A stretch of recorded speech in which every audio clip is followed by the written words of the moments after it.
Hörmətli izləyicilər, A-Market'dən hər birinizi salamlayırıq. Bugün sizinlə gündəlik bazar analizini paylaşacağıq. Bildiyimiz kimi bir önceki videomuzda dolar indeksində 25 noyabr tarixində güclü satış siqnalı yarandığını qeyd etmişdik. Belə ki, həmin günün birinci, ikinci dəstək səviyyəsi qırılmışdı. Hətta üçüncü dəstək səviyyəsi test edilmişdi və qiymət ikinci dəstək səviyyəsinin altında bağlamışdı həmin tarixdə və bu da bazara güclü satışların daxil olduğunu göstərdi. Həmin tarixdən etibarən dolar indeksində 1, 2, 3, 4, 5, 6, 7, 8 gündür ki eniş trendi devam edir.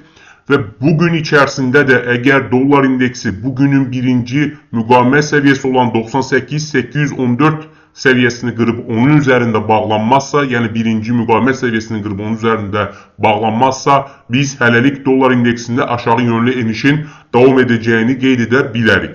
Xüsusilə hörmətli izləyicilər, Trump administrasiyasının federal ehtiyatlara dolara bağlı faiz derecesini aşağı salmakla bağlı təzyiq etməsindən dolayı dolar indeksində enişler devam edir. Və qeyd etdiyimiz kimi texniki analiz nöqteyi nəzərindən bugünkü birinci müqavimət səviyyəsi qırılmazsa və qiymət həmin səviyyənin üzərində bağlanmazsa, biz hələlik dolar indeksində satıcıların dominant olduğunu qeyd edə bilərik. Hörmətli izləyicilər, bir digər maliyyətimiz avro-dollar valyuta cütlüyüdür. Avro-dollar valyuta cütlüyündə 3 dekabr tarixində həmin günün birinci, ikinci müqavimət səviyyələri qırılmış oldu və avro-dollar valyuta cütlüyü ikinci müqavimət səviyyəsinin üzərində bağlanmış oldu və bazara güclü satışların daxil olduğunu göstərir.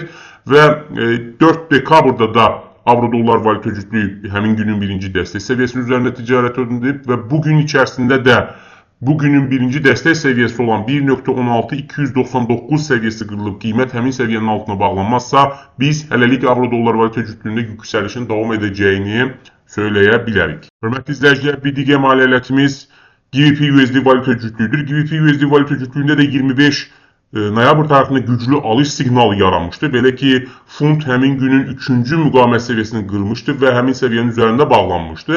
Və həmin tarixdən etibarən funt yalnız günlər üzrə birinci dəstək səviyyələrinin üzərində ticarət olunub. Baxmayaraq ki, 28 noyabr, 1 dekabr və 2 dekabr tarixində range içərisində ticarət olunub. Lakin bütün hallarda birinci dəstək səviyyəsinin üzərində bağlanıb əməliyyatlar və 3 dekabrda yenidən 3-cü müqavimət səviyyəsini qırmış oldu və bugün içərisində də GBP-USD valyuta cütlüyü bugünün birinci dəstək səviyyəsi olan 1.33047 səviyyəsini qırıb onun altına bağlanmazsa, biz hələlik İngiliz funtu və dolar valyuta cütlüyündə yüksəlişin davam edəcəyini söyləyə bilərik.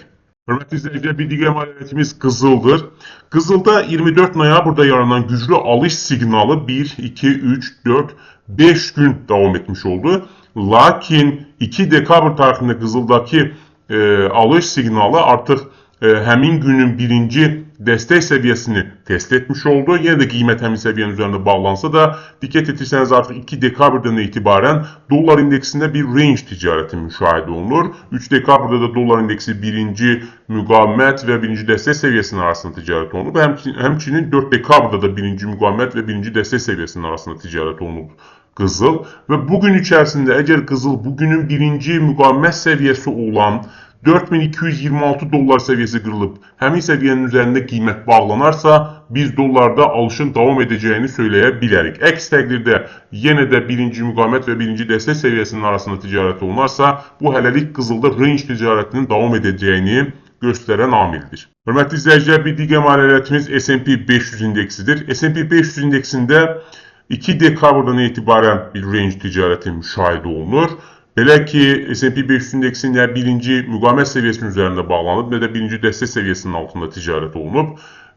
Və bugün içərisində də S&P 500 indeksi bugünün birinci müqavimət səviyyəsi olan 6884 səviyyəsini qırıb həmin səviyyənin üzərində bağlanarsa, biz S&P 500 indeksində yüksəlişin davam edəcəyini söyləyə bilərik. Əks təqdirdə birinci müqavimət və birinci dəstək səviyyəsinin altında, yəni həmin arada ticarət olunarsa, həmin qiymət səviyyəsinin arasında ticarət olunarsa, biz S&P 500 indeksində hələlik range ticarətinin davam edəcəyini söyləyə bilərik.